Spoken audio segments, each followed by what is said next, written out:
Racism makes us confused. Sometimes I actually don't use the word. I don't use the word racism because it's so often misunderstood.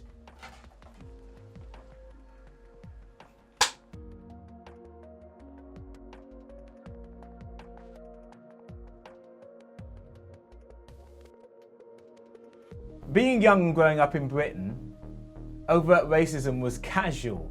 But you kind of got used to the fact that in any kind of public arena, you could be racially abused. You said he was born in Manchester, so well, he ain't a proper blackie then, is he? I haven't heard that terminology for a long time. Blackie.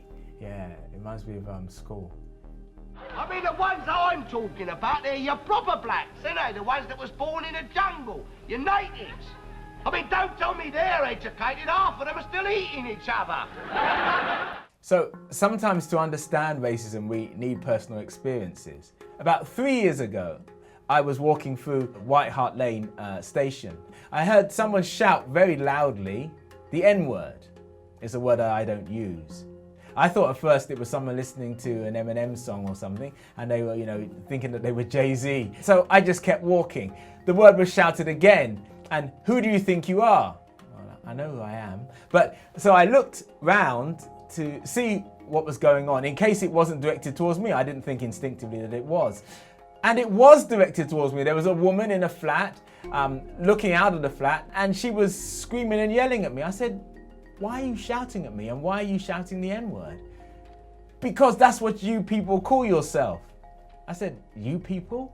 This was a woman who doesn't know me and has never seen me before, and yet she felt empowered, not 20 years ago, not 30 years ago, to use such terminology to refer to me. And that's to show you that those overt forms of racism still exist.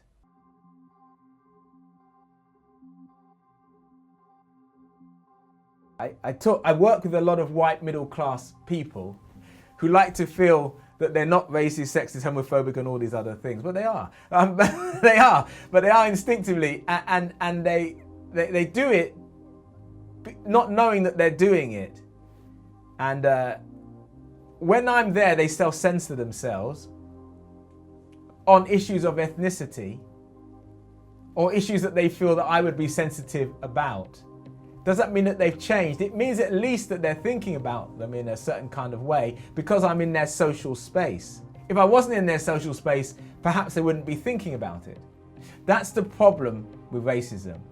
Yeah, even in human interactions, one is second guessing oneself as to, did that happen because of color? Did that happen because of ethnicity?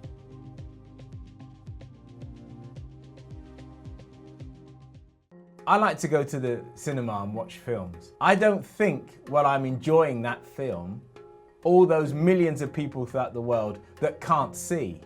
I have privilege. I have the privilege of sight. That privilege of sight means that I don't think about those people that don't have the same privilege. Does that make me prejudiced? I think in a way it does. It makes me prejudiced against those that cannot see.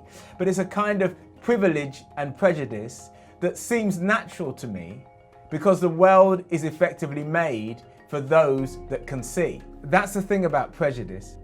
It feels normal. I think the only way that you eradicate racism is by changing people's beliefs and ideas. And the only way you get to do that is through education and information.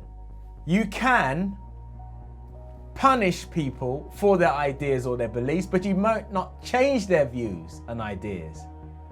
I think you need to change people's views and ideas, not punish them.